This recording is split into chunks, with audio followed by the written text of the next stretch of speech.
كثير من مرضى السكري نوع أول يعيشون معاناة مع تذبذب مستويات السكر، ولكن قصتنا اليوم مختلفة. قصة شابة قدرت تغير حياتها وتستعيد توازنها. شوفوا معنا الفيديو حتى تتعرفوا على سر التغيير.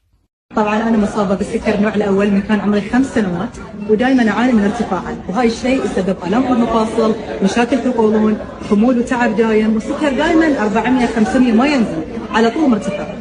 فالحمد لله يا ربي من بعد ما استخدمت برنامج الصحة المستدامة اللي غير حياتي 180 درجة. أول شيء طبعا الأهم انتظم عند السكر، وصارت جرعاتي مالت الانسولين قليله وايد، السكر صار ما يطوف ال 200 الحمد لله يا رب. وبعدين طبعا مشاكل الامساك راحت عني، هاي احلى شيء، وبسبب ان مشاكل الامساك راحت عني نزلت 4 كيلو، تخيلوا وانا اساسا ضعيفه، فيوصلني حق الوزن المثالي. طبعا رقم 3 الام مفاصل كلها راحت عني الحمد لله، والخمول والتعب راح عني. فانصح اي شخص يعاني من السكر النوع الاول